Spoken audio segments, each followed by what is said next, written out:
Assalamualaikum warahmatullahi wabarakatuh. Let me introduce myself first. My name is Winana Dewi, student ID 232910333, English Education Study Program, Faculty of Culture, Management and Business, Mandalika University of Education 2025-2026.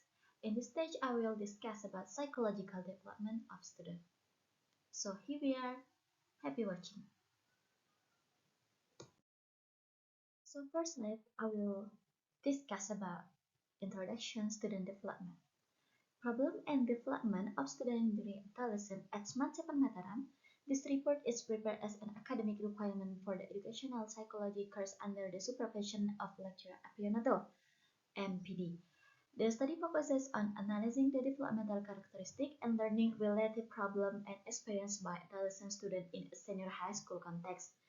The purpose of this report is to provide a comprehensive understanding of how adolescents develop in terms of emotional, social, cognitive, and academic aspects. It also aims to identify factors that influence student learning behavior in the school environment. So, next slide is definition of teenager itself. Adolescent is a transitional developmental stage between childhood and adulthood, characterized by significant biological, psychological, and social changes. During this period, individuals begin to form their personal identity, develop independence, and experience rapid emotional and cognitive growth. According to developmental psychology, teenagers often experience emotional instability due to ongoing adjustment processes in their physical and psychological development.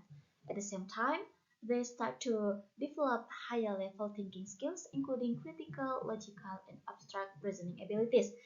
Furthermore, peer influence becomes increasingly dominant during adolescence.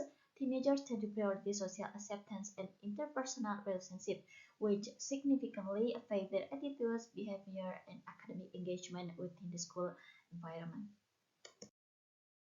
Okay, next slide, I will explain about student development. Student development during adolescence can be categorized into several interconnected dimensions that influence learning behavior and personal growth. Firstly, social development refers to student ability to interact, communicate, and collaborate with peers and teachers. Positive social relationships contribute to confidence and cooperative learning behavior. Secondly, emotional development is characterized by mood fluctuation and sensitivity. Adolescents might experience motivation, boredom, or frustration depending on learning conditions and classroom atmosphere. Thirdly, cognitive development involves the enhancement of analytical and problem-solving skill. Students begin to understand abstract concepts, although concentration may still fluctuate during learning activities. Lastly, academic and personal development reflect student responsibility, discipline, and engagement in learning tasks, which are strongly influenced by teaching method and environmental support. So next, data collection and research instrument I use. Actually, I have two instruments, but I use one only. So the content of like this. Do you enjoy participating in classroom activities? Do you feel motivated during learning activities? Do you easily understand lessons explained by teacher and etc. Okay, next slide, result discussion. So this is the result my interview with students Mansapan Mataram. In this stage, I will show you the video from students Mansapan Mataram. Happy watching. Assalamualaikum warahmatullahi wabarakatuh. Perkenalkan, nama saya Muhammad Said Wiguna. Saya berusia 17 tahun dan saya bersekolah di Seman 7 Mataram jurusan IPA. Baik, langsung saja ke pertanyaan pertama. Apakah Anda menikmati mengikuti kegiatan pembelajaran di kelas? Jadi jawaban saya cukup menikmati kegiatan pembelajaran di kelas, terutama saat ada kegiatan kelompok atau diskusi. Yang kedua, apakah Anda merasa termotivasi selama kegiatan pembelajaran? Jadi jawaban saya umumnya merasa termotivasi dalam pembelajaran, tetapi motivasi saya dapat menurun saat pembelajaran bersifat monoton. Selanjutnya yang ketiga, apakah Anda mudah memahami pelajaran yang dijelaskan oleh guru? Kemudian jawaban saya di sini, saya memiliki kemampuan yang cukup baik dalam memahami pelajaran yang dijelaskan oleh guru. Selanjutnya, pertanyaan nomor 4. Apakah Anda sering merasa bosan saat pelajaran? Ya, jawaban saya tentu saja saya kadang merasa bosan, terutama ketika pembelajaran berlangsung lama dengan metode ceramah ya, yang biasanya digunakan oleh guru-guru. Jadi isinya hanya ceramah saja dan tidak ada hal-hal lain yang bisa membuat jalannya pembelajaran menjadi lebih seru. Kemudian nomor 6, apakah teman sebaya mempengaruhi perilaku belajar? Ya, untuk pertanyaan yang nomor 6 ini jawaban saya tentu saja teman sebaya bisa cukup mempengaruhi perilaku belajar saya, baik secara positif maupun kadang menyebabkan juga terdistraksi dalam mengikuti proses belajar mengajar. Selanjutnya, apakah Anda merasa nyaman belajar di sekolah?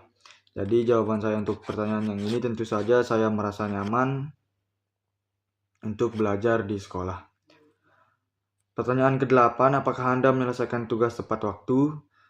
Ya, saya menunjukkan tanggung jawab dengan menyelesaikan tugas tepat waktu. Apakah Anda kadang kehilangan konsentrasi saat belajaran? Ini pertanyaan ke-9. Jadi jawaban saya ya, saya menunjukkan tanggung jawab dengan saya kadang kehilangan konsentrasi, terutama saat suasana kelas kurang kondusif atau pembelajaran monoton.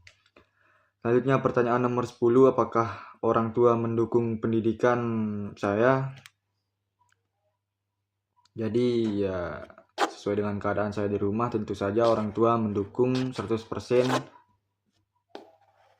dalam kegiatan pendidikan saya. Selanjutnya pertanyaan ke-11, apakah kondisi kelas memengaruhi fokus belajar? Tentu saja kondisi kelas sangat memengaruhi fokus belajar dan konsentrasi kita dalam belajar. Pertanyaan ke-12, apakah lebih menyukai pembelajaran yang interaktif, artinya penuh interaksi? Tentu saja ya, juga kami memang lebih menyukai pelajaran yang interaktif. Jadi di sana kami bisa bebas dalam berinteraksi. Pertanyaan ke-13, apakah menikmati diskusi kelompok dalam pembelajaran? Tentu saja kami lebih menikmati kegiatan diskusi kelompok dalam pembelajaran daripada kegiatan-kegiatan yang dilakukan oleh guru dengan cara ceramah sepanjang kelas. Selanjutnya pertanyaan ke-14, apakah guru memberikan motivasi yang efektif? Jawaban kami, guru cukup memberikan motivasi kepada saya, namun akan lebih efektif jika metode pembelajaran dibuat lebih variatif. Jadi metode pelajaran bisa dibuat lebih variatif dan tentunya juga lebih interaktif. Selanjutnya pertanyaan terakhir, apakah